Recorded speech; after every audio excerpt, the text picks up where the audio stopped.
શુક્રવારની રાત્રે ગુપ્ત રીતે કરી લો આ ઉપાય.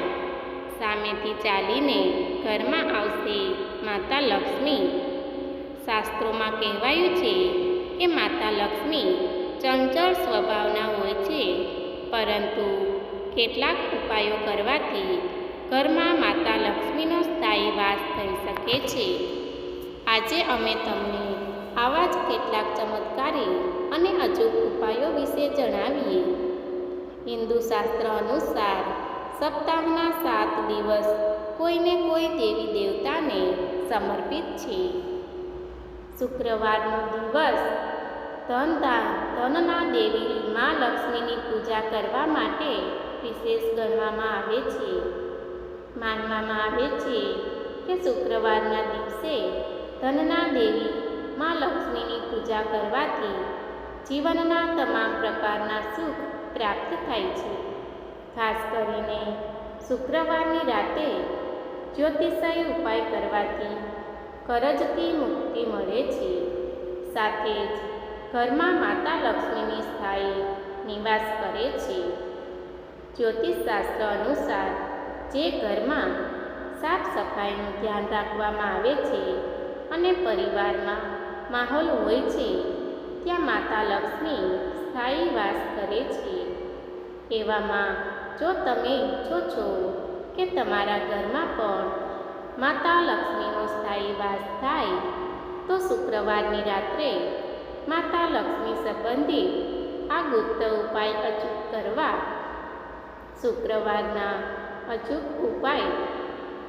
પહેલું, જ્યોતિષશાસ્ત્ર અનુસાર દરેક દિવસનું ખાસ મહત્ત્વ છે, પરંતુ શુક્રવારની સવાર નહીં, પરંતુ રાતની પૂજા વિશેષ ગણાય છે.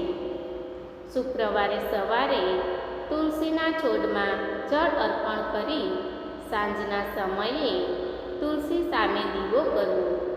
માનવામાં આવે છે કે તેનાથી માતા લક્ષ્મી અને ભગવાન વિષ્ણુની કૃપા પ્રાપ્ત થાય છે.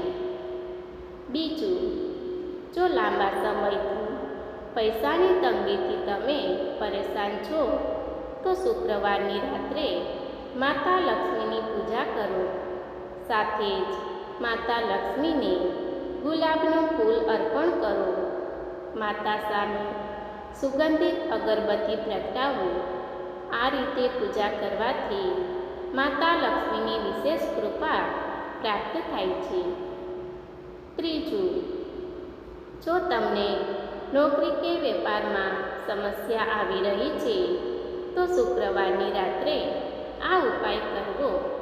એક ગુલાબી રંગનું કપડું લેવું અને તેના પર શ્રી યંત્ર અને અષ્ટલક્ષ્મીનો ફોટો સ્થાપિત કરો. ત્યાર પછી નિયમિત તેની પૂજા કરો. તેનાથી કામકાજમાં આવતી સમસ્યાઓ દૂર થવાય છે. ચોથું, જો તમે ઈચ્છો છો કે તમારા ઘરની તિજોરી પૈસાથી ભરેલી રહે, તો એક લાલ રંગના કપડામાં 7 કોડી બાંધીને તિજોરીમાં શુક્રવારે મૂકી દો. આમ કરવાથી માતા લક્ષ્મીની કૃપા તમારી તિજોરી પર હંમેશા રહેશે. અમારો વિડીયો પસંદ આવે તો લાઈક, શેર, સબસ્ક્રાઈબ કરવાનું ભૂલશો નહીં. ધન્યવાદ.